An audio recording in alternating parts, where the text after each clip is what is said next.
Welcome to special focus. ఒకరు వద్దు ముగ్గురు మొద్దు, పిల్లల్ని కనండి ప్లీజ్. ఇది ఏపీ సీఎం చంద్రబాబు తమిళనాడు ముఖ్యమంత్రి స్టాలిన్ పదే పదే అంటున్న మాట. ఎక్కువ పిల్లల్ని కనాల్సిందేనని ఏపీలో చట్టం తీసుకొచ్చేందుకు ఏర్పాట్లు జరుగుతుంటే 16 మంది పిల్లల్ని కంటే తప్పేంటి అని స్టాలిన్ అంటున్నారు. ఈ ఇద్దరు ఎందుకు ఇలా మాట్లాడుతున్నారు? వాళ్ళ మాటలకు అర్థం ఏంటి? అసలు ఆ మాటలకు అర్థం ఉందా?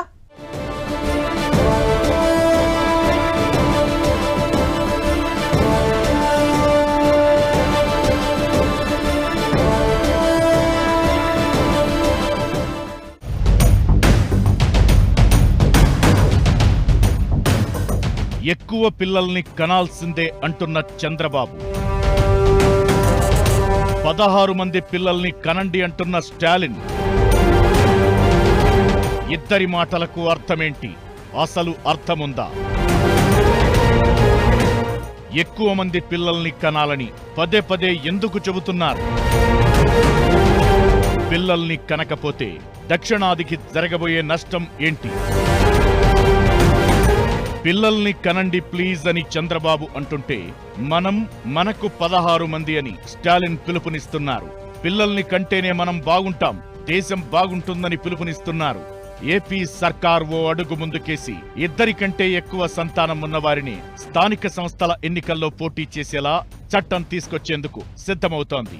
ఇద్దరు సీఎంల మాటలు ఇప్పుడు దేశవ్యాప్తంగా కొత్త చర్చకు తెరదీశాయి. ఏపీలో వృద్ధ జనాభా పెరుగుతోంది. ఇది ఇలానే కంటిన్యూ అయితే భవిష్యత్లో పనిచేసేందుకు మానవ వనరులు తగ్గే ప్రమాదముంది. రాష్ట్రం కోసం విజన్ 2047 అంటున్న చంద్రబాబు పిల్లల్ని కనాల్సిందేనని పిలుపునిస్తున్నారు. భవిష్యత్లో దక్షిణాది రాష్ట్రాల్లో జనాభా తగ్గుదల కారణంగా పార్లమెంటు సీట్లు కూడా తగ్గే ప్రమాదముంది. ఇలా జరగొద్దు అంటే కొత్త దంపతులు 16 మంది పిల్లలను ఎందుకు కనకూడదు అని నవ్వుతూ ఓ మాట అనేశారు స్టాలిన్.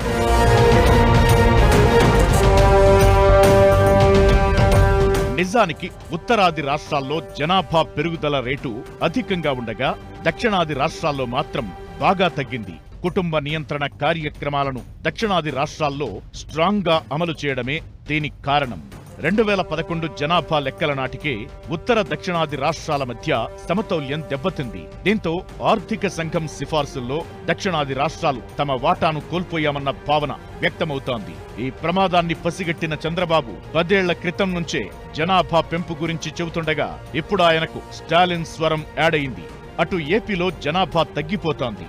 ఒక్కో కుటుంబంలో యావరేజీ సభ్యుల సంఖ్య 3.7కి పడిపోయింది. ఇది జాతీయ సగటు కంటే చాలా తక్కువ. నేషనల్ యావరేజీ 4.3గా ఉండగా ఏపీ పక్కనే ఉన్న కర్ణాటకలో ఒక్కో కుటుంబంలో 4.3 సభ్యులు, తెలంగాణలో 4.1, తమిళనాడులో 4.1, కేరళలో 3.8 మంది సభ్యులు ఉన్నారు. దక్షిణాదిలో అన్ని రాష్ట్రాల కంటే సగటున కుటుంబ సభ్యుల సంఖ్య తక్కువ ఉంది ఏపీలోనే. ఉత్తరాది రాష్ట్రాలు జనాభాలో కొత్త రికార్డులు క్రియేట్ చేస్తున్నాయి. యూపీలో 5, బీహార్లో 4.8 యావరేజీ సభ్యులు ఉన్నారు.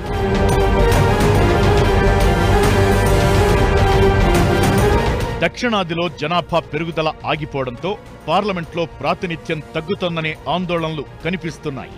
చంద్రబాబు, స్టాలిన్ చెబుతోంది అదే. 2011తో పోలిస్తే 2036 నాటికి దేశ జనాభా 31.1 కోట్లు పెరుగుతుంది. ఇందులో సుమారు 17 కోట్ల జనాభా బీహార్, ఉత్తరప్రదేశ్, మహారాష్ట్ర, వెస్ట్ బెంగాల్, మధ్యప్రదేశ్లోనే. ఇది మొత్తం పెరిగిన జనాభాలో సుమారు 54%.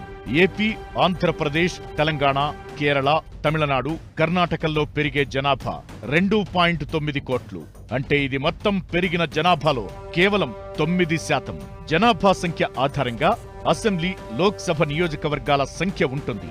ఆ సంఖ్య తగ్గితే రాజకీయ బలం తగ్గిపోతుంది. ప్రాతినిధ్యం తగ్గితే పార్లమెంట్లో మన సమస్యలను లేవనెత్తడానికి ఉత్తరాది ఎంపీలను బతిమలాడుకోవాల్సి ఉంటుంది. పైగా కేంద్రం నుంచి వచ్చే నిధుల విషయంలోనూ అన్యాయం ఎదురయ్యే అవకాశముంటుంది. ఇవన్నీ జరగొద్దు అంటే జనాభాను పెంచడమొక్కటే మార్గం. పిల్లల్ని కనండి, జనాభా పెంచండి అని పిలుపునిస్తోంది కూడా అందుకే.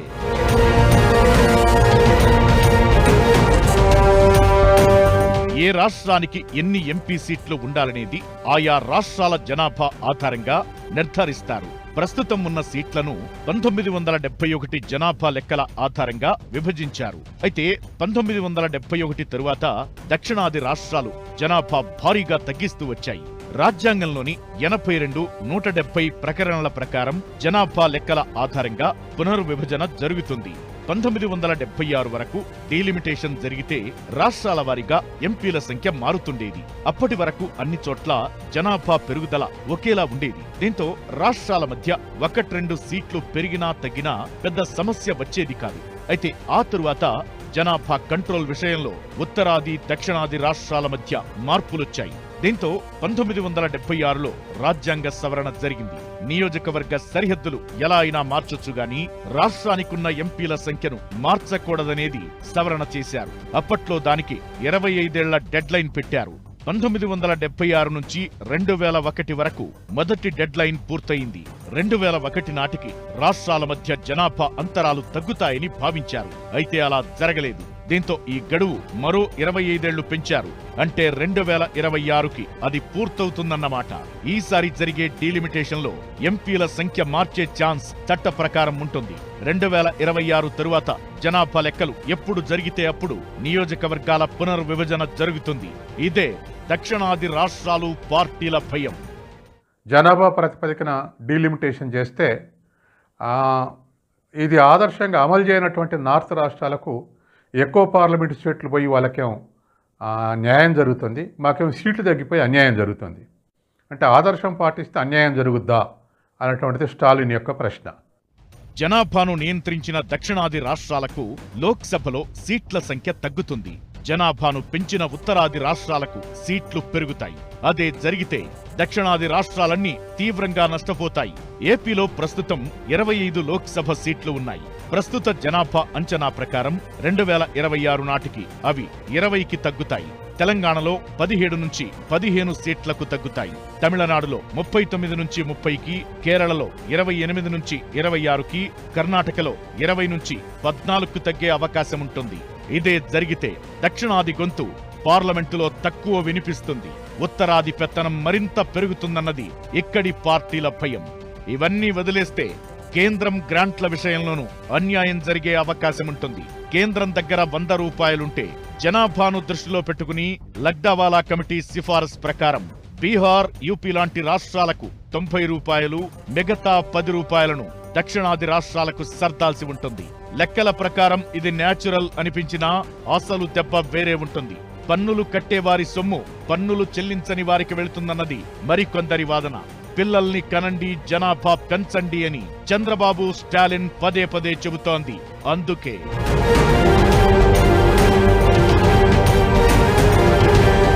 రాష్ట్రాల ప్రయోజనాలు, నియోజకవర్గ పునర్విభజన దృష్టిలో పెట్టుకుని చంద్రబాబు, స్టాలిన్ ఇలాంటి వ్యాఖ్యలు చేశారు. అయితే జనాభా పెరుగుదలపై మాట్లాడేటప్పుడు జీవన ప్రమాణాల గురించి కూడా ఆలోచించాలని మరికొందరు సూచిస్తున్నారు.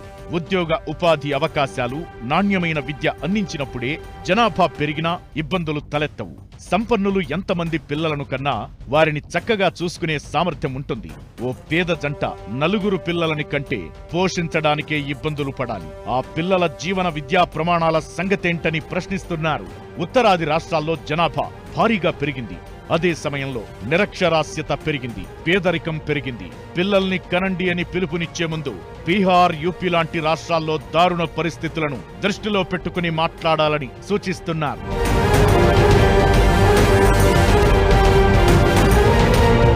రాష్ట్రాల ప్రయోజనాలు, లోక్సభ స్థానాల గురించి ఆలోచించి పిల్లల్ని కనండని చంద్రబాబు, స్టాలిన్ అనుండొచ్చు.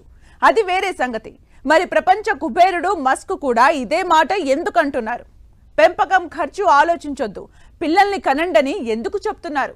పిల్లల్ని కంటే ప్రోత్సాహకాలు అని చాలా దేశాలు ఎందుకంటున్నాయి? అసలేం జరుగుతోంది?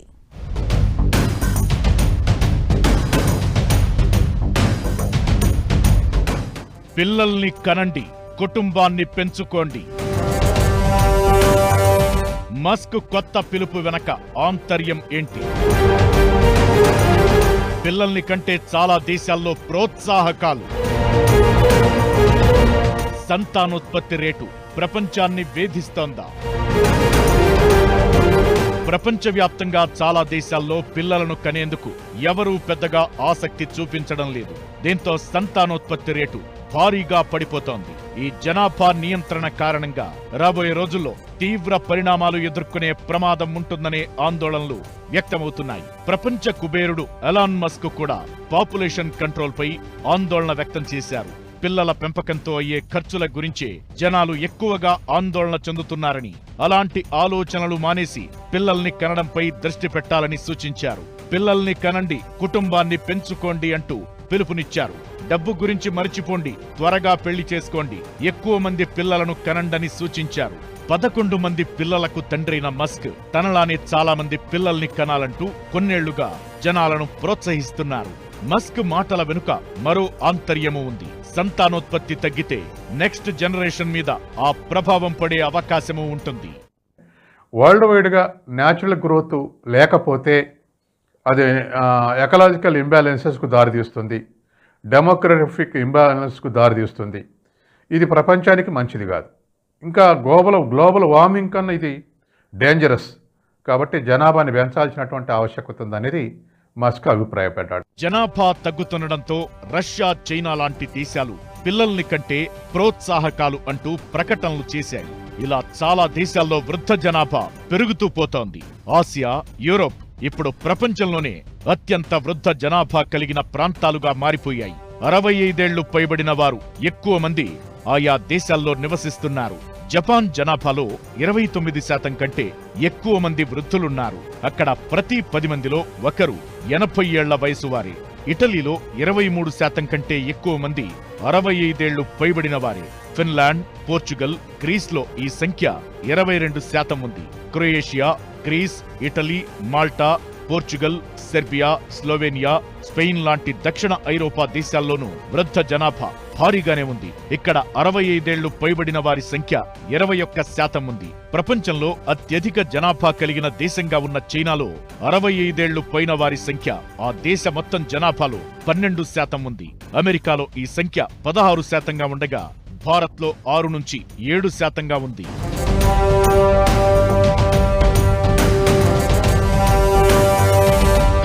65 ఏళ్లు మించిన వయసు ఉన్నవారు ప్రస్తుతం 17 దేశాల్లో దాదాపు 20% మించి ఉన్నారు. ఇదే ఇప్పుడు అభివృద్ధి చెందిన దేశాలను టెన్షన్ పెడుతోంది. నార్త్ అమెరికా, పశ్చిమ యూరోప్, జపాన్ లాంటి దేశాల్లో సంతానోత్పత్తి భారీగా పడిపోయింది. వృద్ధుల సంఖ్య అంతకంటే భారీగా పెరిగిపోయింది. 2020లో ప్రపంచవ్యాప్తంగా దాదాపు 73 కోట్ల మంది 65 ఏళ్ల వయసు మించిన వారు ఉన్నారు. 2050 నాటికి అది డబుల్ అయ్యే అవకాశం ఉంటుందనే అంచనాలు ఉన్నాయి. సంతానోత్పత్తి తగ్గి వృద్ధాప్య జనాభా పెరగడం దేశాల మీద చాలా రకాలుగా ప్రభావం చూపించే అవకాశం ఉంటుంది. ఇప్పటికే మ్యాన్ పవర్ తగ్గిపోయి చాలా దేశాలు ఇబ్బందులు పడుతున్నాయి. అలాంటిదిప్పుడు సంతానోత్పత్తి తగ్గిపోతే భవిష్యత్ మరింత భయంకరంగా ఉంటుంది. మస్క్ లాంటి వాళ్లే పిల్లల్ని ఎక్కువ మందిని కనండి అని చెప్పేది అందుకే.